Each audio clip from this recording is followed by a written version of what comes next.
What's up, my shovels and shovelets? This is Spade here, back, bringing you guys another Pokemon Black and White Wi-Fi battle. And I know it's been a while, and speaking of while, me and Chase did a WileSpade podcast yesterday, and kind of relating that, I'm gonna bring you guys this rarely used tier battle, because rarely used tier had quite a bit of changes on the when the last statistics came out, and the changes were actually made official.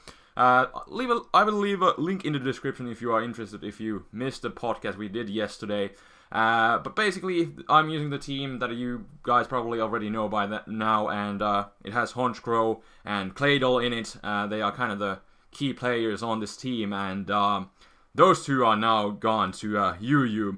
And without further ado, let's jump right into this match. I'm gonna lead with my good old Hariyama, which I usually do lead off with, and for this match, it especially seemed like a really good lead, because he doesn't really have much to take any fighting type attacks, because his only resistance is Gallade, and without any bulk ups, that thing is not going to be enjoying a hit from Hariyama. But anyways, he leads with Drapion, I guess, expecting to set up some hazards, but I'm gonna go for Fake Out, follow with the CC, and he actually just whirlwinds me out, I guess hoping for a better matchup, because again, he doesn't really have anything that would enjoy taking that fighting type move. But anyways, he drags out my Galvantula, and the electric type move is pretty obvious, and I noticed that he has a Lantern, so I figured I would go for the Bug Buzz instead. It'll KO the freaking Drapion, and if this thing does want to come in like it does, the Lantern, I can hit it really hard, and I do get a special defense drop, so I'm guaranteed to get my 3-hit KO, so I'm just gonna go for another hit, but he doesn't want to stay in with the special defense drop, so he is going to switch out into his Gallade, which seems to be a specially defensive bulk up set, so as he takes the hit really well, because that was a Choice Specs Galvantula, as you may remember if you have seen my past battles with this team. But anyways, I'm gonna send him my Quillfish, because first of all, I'm pretty sure I can, kind of wall him, and then I can also scout for the Intimidate. But then the thought crossed my mind that if he has the Psycho Cut, I do want to scout for it.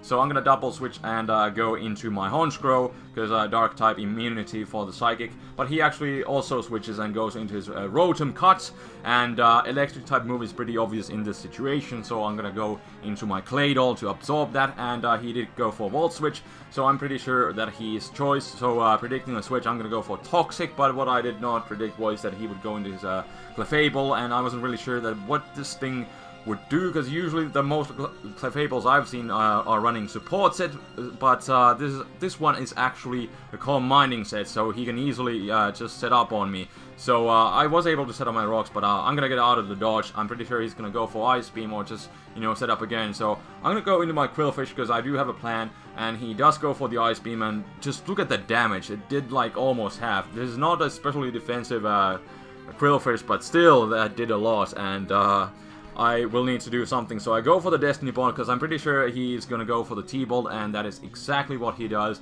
He did not see the Destiny Bond coming, and it pays off big time, because I get rid of this Clefable, who otherwise could have been a big problem to my team, because he did have a Calm Mind up already, and he could have wrecked some house, but I was able to get rid of it quite easily, so it's all good, and I'm gonna send out my Hariyama again to just close combat something, because again, he doesn't really have anything that would enjoy taking a hit. And instead of spending any time faking out here, I'm just gonna go straight for the CC, because I know I should be able to one-shot this Rotom, because judging by the Volt Switch, he's running more offensive spread, so therefore he cannot take a hit, and only the Toxic Orb would be racking up, and he goes for Leaf Storm. I do take it, because I do have a bit of a special bulk, and Hariyama does have a lot of HP anyway, so I just take him out with the CC, because Hariyama is a beast. But now in comes the Gallade, and I'm just gonna stay in here and hopefully get some damage on him if he just decides to go for bulk ups. But he doesn't, he actually just finishes me off. But what I really just wanted here was a safe switch into my Honchkrow, which I bring out now, and I'm running max speed, so I can easily outspeed him, because I already learned that he's running especially defensive Gallade, so I'm just gonna go for Brave Bird. He's gonna bring out his Sandslash, which is known to be a pretty good physical wall in the lower tiers, but Honchkrow is quite a beast, so he's not gonna be able to take a hit, and in fact, I could go for the 2-hit KO, but I kind of want to scout what does this Sandslash have, so I go for the substitute, as he actually just goes for Stealth Rocks. And then I'm just gonna roost off back to almost full health, so I can actually just go for some Brave Birds and not take myself out in the process anytime soon. And I'm kind of hoping that he doesn't have anything to, you know, break my sub. And he actually just goes for the Rapid Spin, so I'm thinking that EQ is his only attack. And there we go, I got a Honchkrow at full health pretty much, behind the sub, so it's time to wreck some house. And he goes into his Drapion as a Death Fodder, and Honchkrow just loves Death Fodders, as it's going to get a Moxie boost right here. So it is time to wreck some house, and I'm still at green health, so I have plenty of recoil to take, even with a couple with the Brave Bird recoil and the Life Orb. So in comes Gallade. I can easily outspeed this thing and just go for the Brave Bird, and it's gonna be an absolute overkill on the Gallade. So I take him out, and I still have about half of my health left, so that's really good. And he's gonna send out his Lantern again, and I actually just go for the Roost. Really just should have gone for the Sucker Punch, not that it really mattered, but yeah, I had this match like a while back, and I guess I just really wanted to Brave Bird everything, because Brave Bird is a lot cooler. Anyways, he's gonna be able to break my substitute with the discharge that he has, but yeah, now that I went for the Roost, I have enough HP to go for the Brave Bird again, and I can easily take this Lantern out and still live the recoil. And after this, I think all that he has left is his Sand Slash, so the circle pretty much closes, as Sand Slash was the Pokemon that I pretty much set up on earlier. So there we go, in comes Sand Slash, and indeed Brave Bird everything, and that is going to destroy the Sand Slash, and that will be the game. So hope you guys enjoyed this match. I know it was a bit of a one-sided match, but I figured I would bring this match, since you know, I cannot no longer, you know, do any battles with this team, since the two guys, Honchkrow and Claydol, are now banned to UU, or just, you know, they were moved up naturally because they had enough usage there.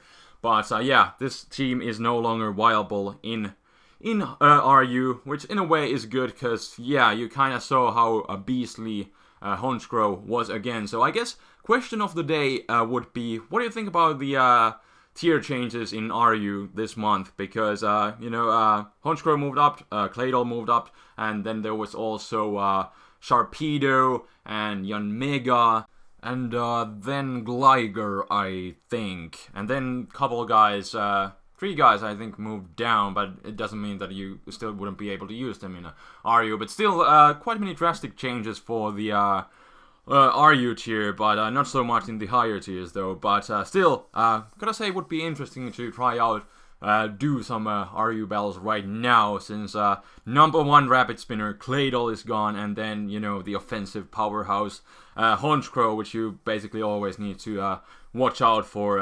You know, Steel types, still, there were quite many good Steel types in the Radius tier that did kind of, you know, wall Honchkrow, but still, it was a really big threat, and that's why it was #2 in the usage statistics too. But now it's gone to UU, so things are going to be changing, and gotta say, it'll be interesting to see what pokes are going to take the places of these pokes that just moved up. But yeah, gotta say, I'm probably gonna try out doing some RU battles, but before that I need to work out on making a new team, but it's gonna be pretty interesting to see, since these pokes are gone. What should I use now? But anyways, I'm gonna stop rambling about that, but you guys can leave your comments below. What do you think about the current RU tier?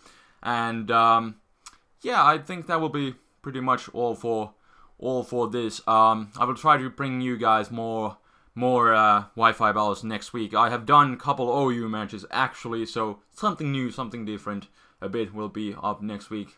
I haven't really been able to do so many Wi-Fi battles lately, just simply haven't had the time for it, because Wi-Fi battles are kind of time consuming to do. But yeah, I got some OU battles, but that will be for next week. So again, hope you guys enjoyed this battle, and until next time, this is TheFlamingSpade signing out. Peace.